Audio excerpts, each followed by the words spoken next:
Assalamualaikum warahmatullahi wabarakatuh. Para pemirsa, kembali menjelang sahur dan hari-hari menjelang Idul Fitri, kita bertemu dalam Asmaul Husna, insya Allah berkah. Kiai, kenapa setiap menjelang Idul Fitri malam harinya itu kita semua takbiran? Itu bahkan perayaan di mana-mana, pesta obor, keliling kampung, karnaval, itu tradisi yang sangat mengembirakan menjelang Idul Fitri. Dan takbiran, istilahnya takbiran mengumandangkan keagungan Allah Akbar. Dalam Asmaul Husna ada apa di dalam lafaz-lafaz takbir itu? Jadi langsung ada kata-kata al-mutakabbir, ada al-kabir, yang maha agung. Akbar. Akbar diambil dari akbar. Nah, kabir, al-kabir dan al-mutakabbir. Nah, jadi memang hari raya ini kan dikatakan Aid atau hari kemenangan, hari kemerdekaan. Makanya di situ ya namanya kemenangan harus diekspresikan dengan kebahagiaan, dengan kebersamaan, dengan ekspresi yang menunjukkan kita ini bersyukur. Nah, makanya lafaz-lafaz dalam takbir itu isinya adalah mengakui keagungan Allah Subhanahu wa taala dan memuji kepada Allah taala. Karena ini adalah bagian nikmat yang luar biasa yang telah diberikan Allah kepada kita semuanya. Makanya dikatakan fitrah itu kan kembali suci. Kembali kepada fitrah kita. Maka ada sebuah hadis mengatakan kullu maulidin yuladu alal fitrah wa abawahu yuhawidani au yunasyirani au yumajjisani. Semua manusia itu sebenarnya dilahirkan dalam keadaan suci. Nah, cuma kemudian orang tuanya lah yang kemudian mengarahkan kepada hal-hal yang mungkin tidak sesuai dengan perintah Allah Subhanahu wa taala.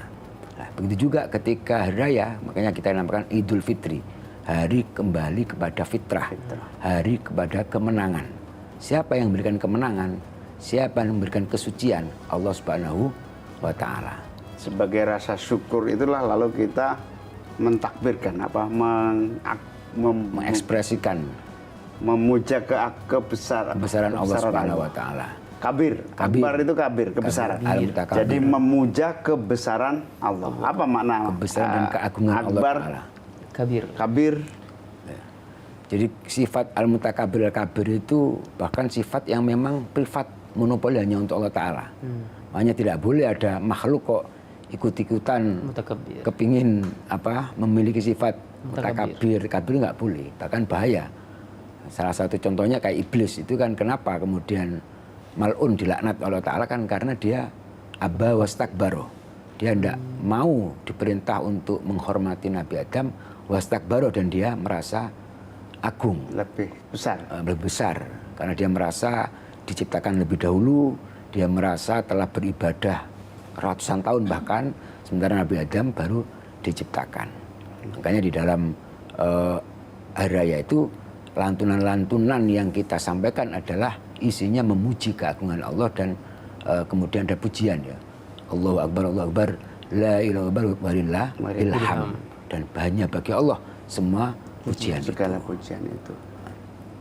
Walil malaikati ja'ilun fil ardi khalifah qalu ataj'alu fiha may yufsidu, yang kemudian ikut dima'a wa nahnu nuqaddisuka wa nusabbihu bihamdika wa nuqaddisulak. Itu yang malaikat yang jawab. Tapi ketika iblis yang diminta dia tidak mau, kemudian diceritakan Allah itu yang makhluk itu aba wastakbaro. Aba wastakbaro. Enggak mau diperintah untuk hormat Nabi Adam, wastakbaro, dan merasa lebih agung.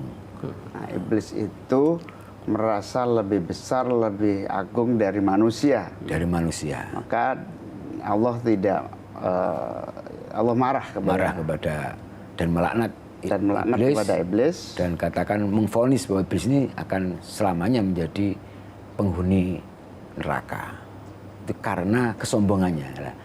Yang berhak untuk dalam tanda kutip sombong itu hanya Allah Subhanahu wa taala. Yang berhak untuk punya keagungan itu hanya Allah Subhanahu wa taala.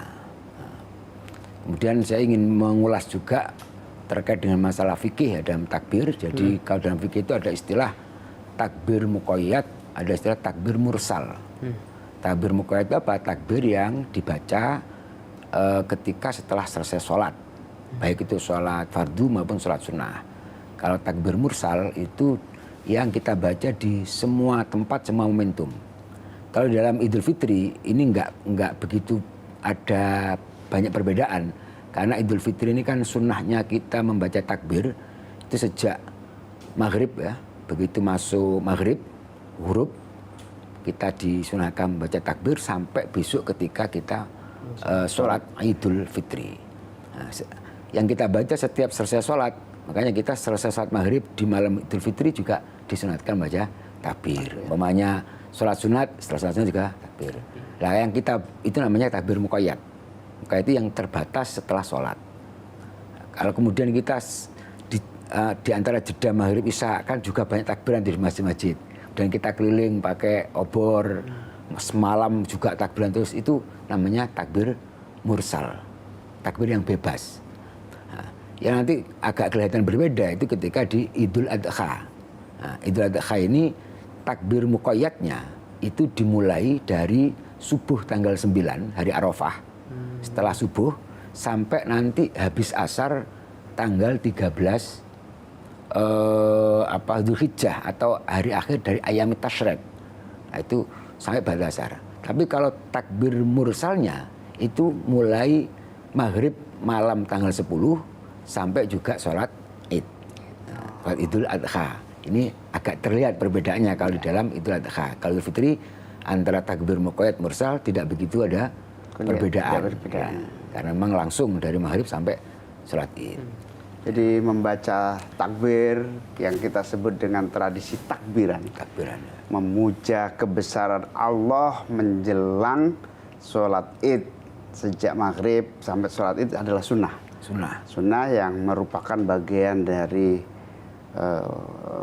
pengagungan kebesaran Allah, sebagai rasa syukur juga atas kenikmatan yang diberikan selama Ramadan, dan mengagungkan dalam rangka menyambut Idul Fitri, kembali ke hari yang penuh kesucian. Tetaplah bersama saya dan Bobby dibimbing oleh Al Mukarram Kiai Haji Abdus Salam Shokib Bisri. Tetaplah bersama Asmaul Husna, insya Allah berkah.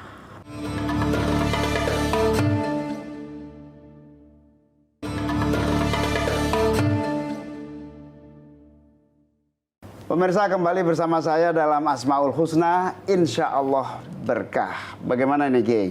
Kalau takbiran menjelang Idul Fitri, mengagungkan kebesaran Allah, kemudian membaca takbir di dalam menyambut hari yang penuh kesucian itu, ini antara makna kesunatan dan tradisi ini menyatu dengan sangat baik di tanah air kita. Kita patut bersyukur. Paling nikmat jadi bangsa kita itu adalah bergabungnya syariat dan tradisi. Bagaimana ini? Ya. Jadi memang luar biasa bangsa kita ini ya. Yaitu juga jasa dari para pahlawan, para ulama-ulama kita sejak Wali Songo yang tidak membenturkan antara budaya dengan agama, tapi bahkan menjadikan budaya sebagai instrumen untuk memperkuat keberadaan agama.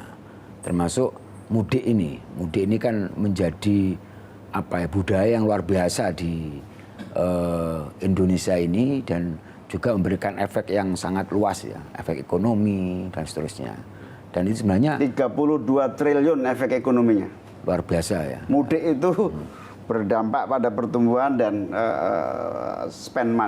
pembelanjaan itu sekitar 32 triliun. Ya, itu tradisi yang sesuai dengan agama dan memberikan efek ekonomi. Itu kan sebuah nikmat yang sempurna, katakan begitu.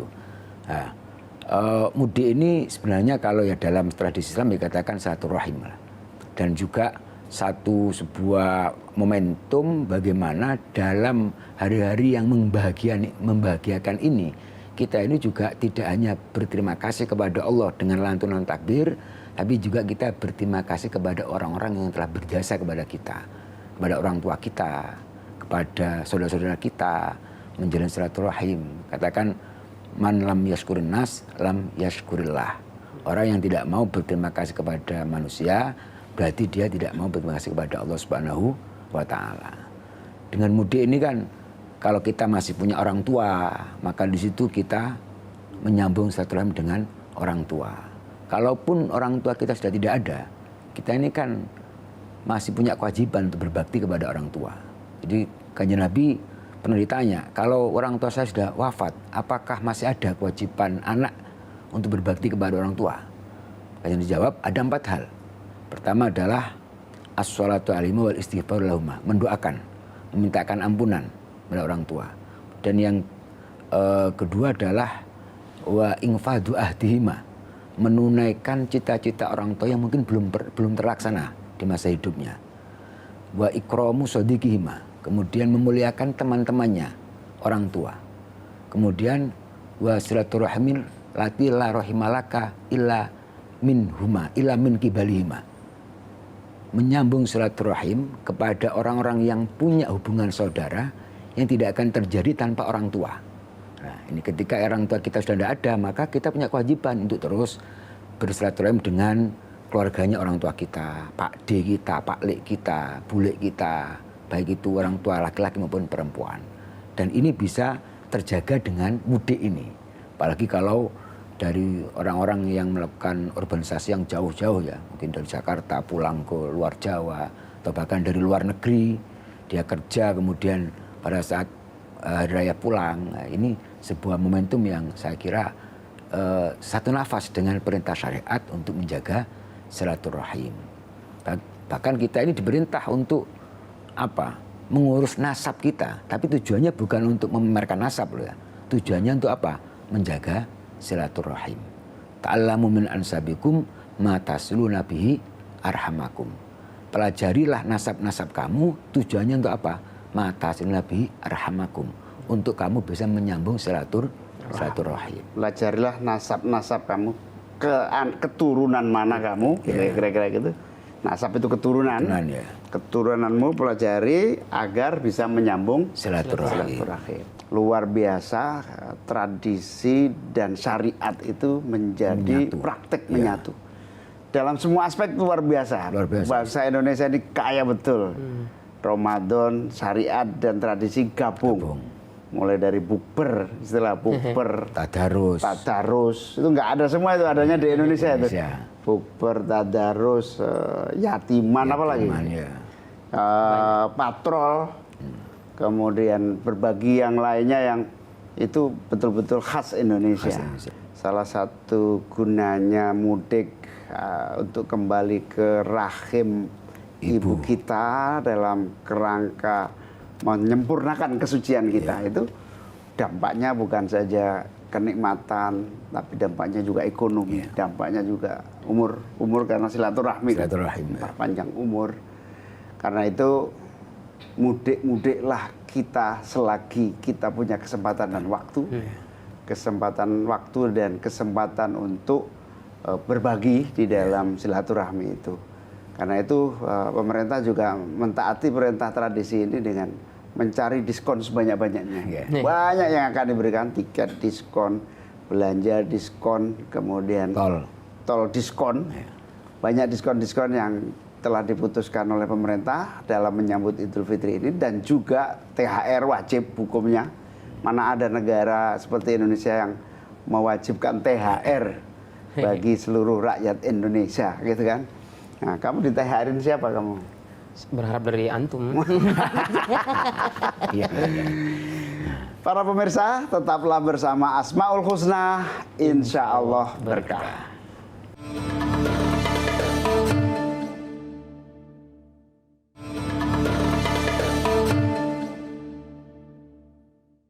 Gimana, Bob? Nah, iya Gus. Tadi kan bahas tentang budaya, Kiai. Di mana budaya tadi kayak mudik itu untuk menyambung silaturahmi itu budaya baik. Tapi ternyata di Indonesia itu banyak sekali ketika mau Lebaran, Idul Fitri, malah pakai baju baru adalah sebuah kewajiban gitu. Sarung adalah sebuah kewajiban. Dan THR sebuah kewajiban juga. Mungkin itu bagus kalau THR, tapi ada kadang Ada kadang gitu yang terlalu berharap dengan THR gitu, sehingga kalau kita nggak ngasih THR dianggap pelit nih gitu. Ya, itu hukumnya gimana kayak dari yang harus pakai baju baru dan THR yang terlalu diharapkan gitu, padahal nggak wajib. Terlalu diharapkan apa terlalu dipaksakan? Terlalu dipaksakan juga bisa. Ya.